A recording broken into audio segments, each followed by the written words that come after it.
Good afternoon, y'all. Today it feels like fall is definitely in the air.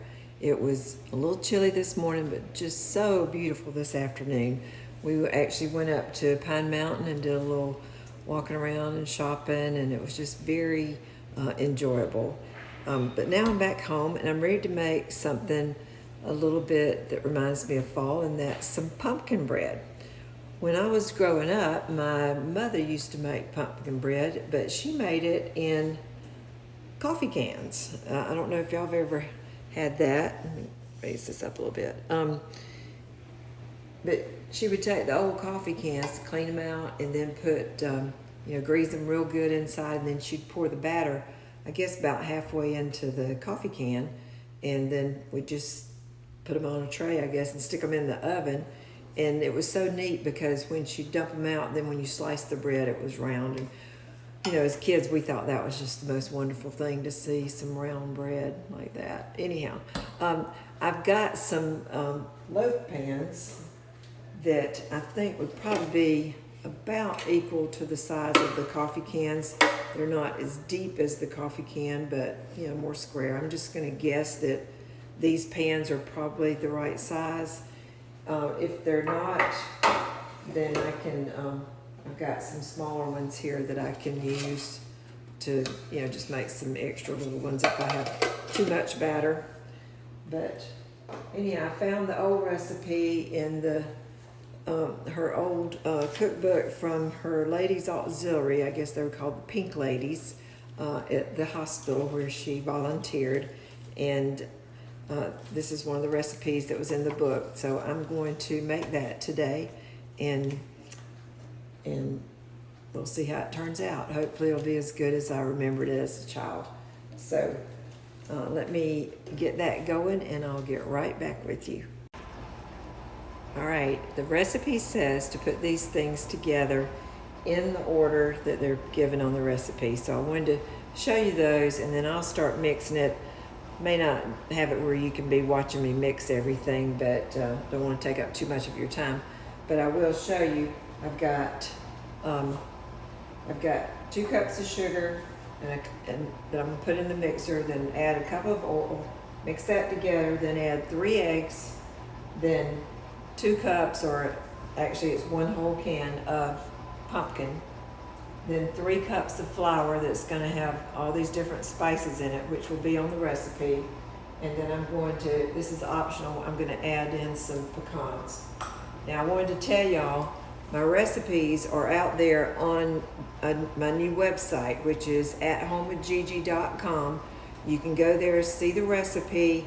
You can pin it to your Pinterest board, or you can choose to go ahead and print it, and that way you'll have all the exact ingredients.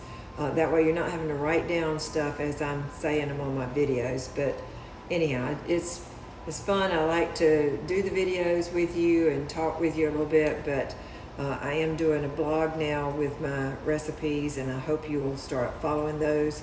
I don't have as many of those out there now, but I'm going to go back and try to catch up the ones that are already out on YouTube and Facebook.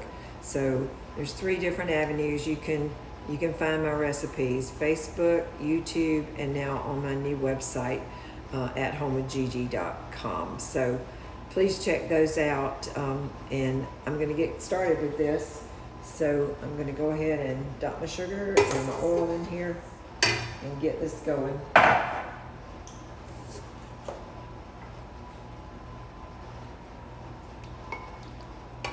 I've got my oven heating up at 325. So this is going to cook a little bit slower than normal. Normally I cook at least at 350, but this one calls for it to be a little bit lower temperature. So anyhow, and remember what I've always taught you and tried to teach you, that you always break your eggs individually in a separate cup and then put them all together in your recipe. I could just, do them straight from this cup right into the batter, but I went ahead and put them in here so I could show you. I've got 3 eggs down in here, if you can see that maybe. So I'm just going to start dumping these in here. 1, 2, 3. So there's 3 eggs in there.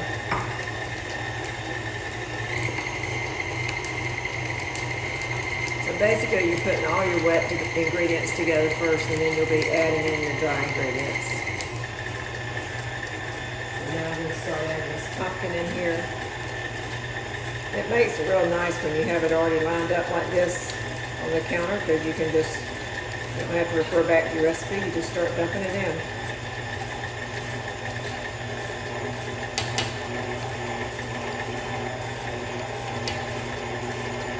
This is some organic pumpkin that I had here. I bought a whole case of it through Amazon. So I'm trying to make some pumpkin recipes before all this, expires on me. The nice thing about this is I can put it in the freezer. We can have a loaf to eat, and I can have a loaf in the freezer. It's nice to be able to just pull it out when you want some, or you need to take some to someone who's, just come home from hospital or not feeling well. Alright, I emptied that out. So you can see it's kind of a soupy mess down in here. I think you might can see that. Let me see it again. There. It's just real soupy. But now I'm about to add the 3 cups of flour, so that'll take care of that. Anyhow, I won't make you watch that while I do it, but I'll go ahead and get that mixed up, put it in the loaf pans, put it in the oven, and then I'll show it to you when it comes out. Talk to you later. All right, y'all, I'm back. It did make 2 of these loaf pans, and this is it. I wound up cooking it for 1 hour and 15 minutes because, like I said, it was a fairly slow oven, and this is really, it was a lot of batter in the pan. I went ahead and took one out, and let me show you this. Look how pretty this is. Isn't that pretty? Anyhow, the recipe is going to be out there, like I said, on athomewithgigi.com. If you're watching this on YouTube, please subscribe to my YouTube channel. I'm trying to grow that channel as well. So, I love y'all. I think you're going to enjoy it, and happy fall, y'all.